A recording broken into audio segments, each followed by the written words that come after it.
अजमेर में आज क्या कुछ हुआ आप देखिए हमारे साथ। JLN मेडिकल कॉलेज एवं अस्पताल के भौतिक चिकित्सा एवं पुनर्वास PMR विभाग ने एक अत्यंत जटिल और गंभीर मामले में उत्कृष्ट चिकित्सा सेवाएं प्रदान कर एक महिला मरीज का पैर काटने से बचा लिया। ये सफलता चिकित्सा जगत में विभाग की बढ़ती साख और टीम भावना का प्रेरणादायक उदाहरण बन गई है। बूघरा अजमेर निवासी 50 वर्षीय महिला मरीज पिछले 1 वर्ष से दाहिने पैर में असहनीय दर्द, सूजन और अंगूठे में अल्सर घाव से पीड़ित थीं। उन्होंने कई अस्पतालों में उपचार कराया और उन्हें पेरिफेरल आर्टेरियल डिजीज का निदान हुआ। लंबे समय तक उपचार के बावजूद जब कोई राहत नहीं मिली तो उन्हें पैर की एम्पुटेशन काटने की सलाह दी गई। मरीज इस निर्णय से बेहद व्यथित थीं और धीरे धीरे उन्होंने उम्मीद खोनी शुरू कर दी थी। एम्पुटेशन के डर से वे मानसिक रूप से भी टूट चुकी थीं। तभी उन्हें किसी ने सलाह दी कि वे JLN अस्पताल के PMR विभाग में परामर्श लें। मरीज ने PMR OPD में डॉक्टर प्रीति सोनी से संपर्क किया। डॉक्टर सोनी ने केस का विस्तारपूर्वक अध्ययन किया और उन्हें भर्ती होने की सलाह दी। भर्ती के बाद उन्होंने मेडिकल मैनेजमेंट के साथ exercise therapy, serial ultrasound guided lumbar sympathetic ganglion block USG guided lumbar sympathetic ganglion block MIPSI technique प्रारंभ किया। धीरे धीरे मरीज के दर्द में अद्भुत कमी आए और पैर के अल्सर में तेजी से सुधार हुआ। उपचार के कुछ सप्ताहों बाद मरीज चलने फिरने लगी और अब वे पुनर्तः राहत महसूस कर रही हैं। मरीज ने परिवार सहित अस्पताल लौटकर अपनी कृतज्ञता व्यक्त की और विशेष रूप से प्राचार्य डॉक्टर अनिल समारिया, अधीक्षक डॉक्टर अरविंद खरे, विभागाध्यक्ष डॉक्टर हेमेश्वर हर्षवर्धन, उपचारकर्ता डॉक्टर प्रीति सोनी तथा यूनिट हेड डॉक्टर कमलकांत का धन्यवाद किया। उन्होंने कहा कि PMR विभाग ने मुझे नया जीवन दिया है। अब मैं बिना दर्द और भय के चल पा रही हूँ।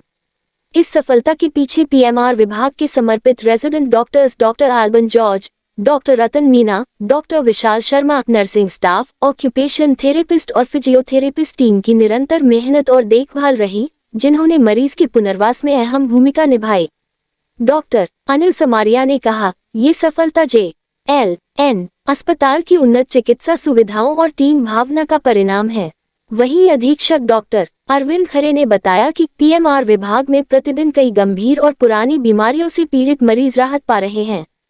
विभाग में दर्द प्रबंधन, pain management, neurological rehabilitation, stroke और स्पाइनल कॉर्ड इंजरी, जोड़ों के दर्द, musculoskeletal disorder, cerebral palsy, post operative rehabilitation तथा गिलियन बेरी सिंड्रोम जैसे गंभीर और क्रॉनिक मामलों का सफल इलाज किया जा रहा है।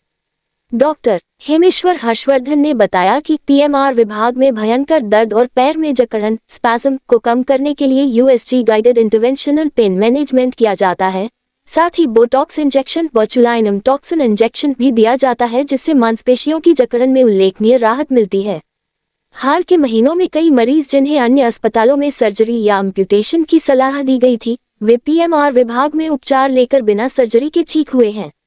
ये सफलता न केवल चिकित्सा विज्ञान की एक मिसाल है, बल्कि यह भी दर्शाती है कि सही निदान, आधुनिक तकनीक और समर्पित टीम प्रयास से मरीज को नया जीवन दिया जा सकता है।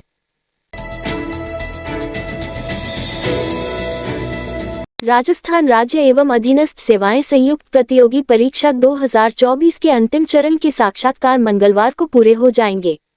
आयोग मंगलवार रात तक परिणाम जारी कर सकता है। RAS परीक्षा 2023 के साक्षात्कार का 9वां व अंतिम चरण मंगलवार को पूरा होगा।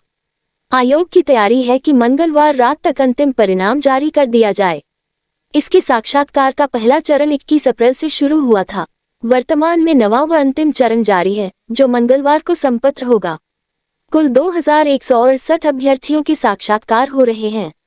अंतिम परिणाम जारी होने के बाद आयोग मेरिट लिस्ट जारी कर परिणाम कार्मिक विभाग को भेज देगा। इसके साथ ही प्रदेश को 972 प्रशासनिक अफसर मिल जाएंगे। RAS 2023 कुल 972 पदों के लिए आयोजित की जा रही है।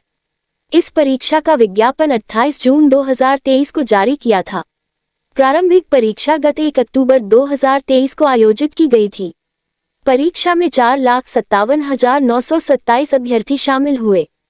प्रारंभिक परीक्षा का परिणाम 20 अक्टूबर 2023 को जारी हुआ। परिणाम में सफल रहे 19,355 अभ्यर्थियों के लिए मुख्य परीक्षा 20 एवं 21 जुलाई को आयोजित की गई। मुख्य परीक्षा का परिणाम 2 जनवरी को घोषित किया गया। मुख्य परीक्षा के परिणाम में 2168 अभ्यर्थियों को साक्षात्कार के लिए सफल घोषित किया गया था।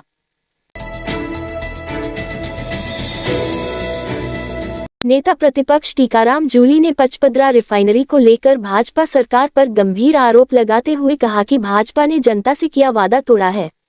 जूली ने कहा कि वर्ष 2025-26 की बजट घोषणा में स्पष्ट उल्लेख किया गया था कि पचपदरा बालोतरा स्थित रिफाइनरी अगस्त से उत्पादन शुरू कर देगी, लेकिन अब तक सरकार न तो रिफाइनरी में उत्पादन शुरू कर सकी है और न ही इस विषय पर कोई ठोस जवाब नहीं दे रही है।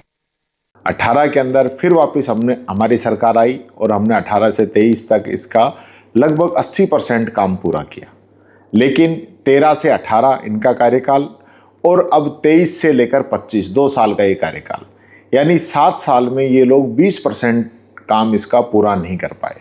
मैं एक और आपका ध्यान इस ओर आकर्षित करना चाहूँगा कि विधानसभा की बजट घोषणा के 158 नंबर पॉइंट पे इन लोगों के द्वारा कहा गया था कि हम जो है रिफाइनरी को अगस्त के अंदर शुरू कर देंगे। ये मेरे पास इसका प्रमाण है, इनकी कही हुई बातें हैं, जो कि बजट घोषणा का ये पेपर है जिसके अंदर इन्होंने इसको पूरा करने की बात कही थी। लेकिन आप समझ सकते हैं कि अगस्त के बाद सितंबर और अक्टूबर दीपावली आ गई है और ये लोग इसका शुरुआत नहीं कर पाए हैं।